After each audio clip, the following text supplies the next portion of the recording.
ओम शांति। बच्चों ने बाबा से पूछा, बाबा ये जो पेड़ पौधे हैं उनमें सोल होती है?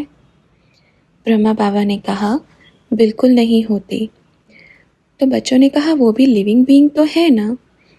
बाबा ने कहा, देखो प्रकृति क्या है। अब प्रकृति को समझो। देखो प्रकृति, यह शरीर आपका बना है, ठीक है। अब ये तो एक मिट्टी का बना है, लेकिन जब इसमें आत्मा आती है तो चुरपुर होती है ना, होती है ना।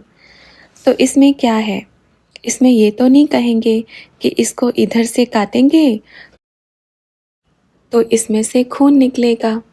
मिट्टी से कभी खून निकला है? लेकिन प्रकृति अपने आप में एक बहुत सुंदर चीज़ है। सोल प्रकृति में नहीं। सोल का मतलब क्या? आत्मा का मतलब क्या? आत्मा का रचयिता परमात्मा है, लेकिन प्रकृति का भी रचयिता कौन है? परमात्मा है। ये अविनाशी है। प्रकृति का रहस्य बड़ा है। कभी आराम से बैठकर प्रकृति के बारे में पूरा डिटेल बताएंगे। आत्मा का रचयिता कौन है? परमात्मा। और प्रकृति का भी रचयिता कौन है? परमात्मा। बोलते हैं जीव आत्मा, ऐसे बोलते हैं। क्या बोलते हैं? जीव आत्मा। आत्मा माना आत्मा। जब दोनों मिल जाती है तो जीव आत्मा माना प्रकृति और आत्मा जब दोनों मिल जाती है तो बनती है जीवात्मा। देखो, आत्मा के बिना प्रकृति भी नहीं चल सकती, प्रकृति के बिना आत्मा भी क्या करे, दोनों जुड़े हुए हैं। जैसे शरीर, आत्मा शरीर के बिना कुछ नहीं है और शरीर आत्मा के बिना कुछ नहीं है। अब मानो ये पूरा क्या है, इसको क्या कहते हैं? कलम।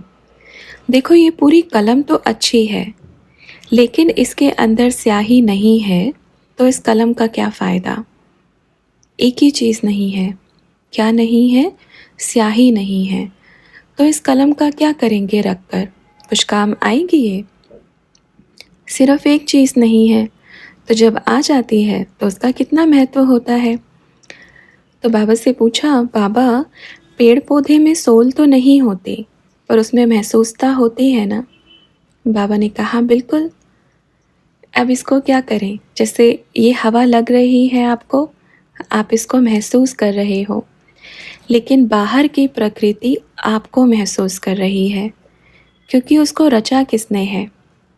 पहले रचना को देखो। जैसे आत्मा को महसूस होता है ना, तो प्रकृति को क्यों नहीं होगा? दोनों ही रचना किसकी है? परमात्मा की।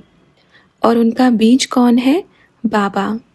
तो महसूसता दोनों को होगी। हाँ, एक आपका वातावरण में भी, भले एक बतावें, अगर इस कुर्सी पर भी अगर और कोई गलत संकल्प लेके बैठे तो उस पर अपना वाइब्रेशंस छोड़ देता है। इसका मतलब ये थोड़ी कि ये गलत है, ये गलत नहीं है, लेकिन वाइब्रेशंस उधर जो है ना, वो गलत हो गया। उसी पे जो पॉजिटिव बैठेगा तो वाइब्रेशंस पॉजिटिव बनेगा। देखो, आपने इस शरीर को जो काम दिया ये वो ही करेगा। आपने चाहे इसको ऐसे चुप रहने का दिया या फिर आपने ऐसे ऐसे करने का दिया, दोनों काम किया ना। आज आप इधर बैठे हो क्योंकि आपने इसको ऑर्डर दिया है, चाहे तकलीफ होवे, दर्द होवे, कुछ भी होवे, पर तेरे को इधर ही बैठना है।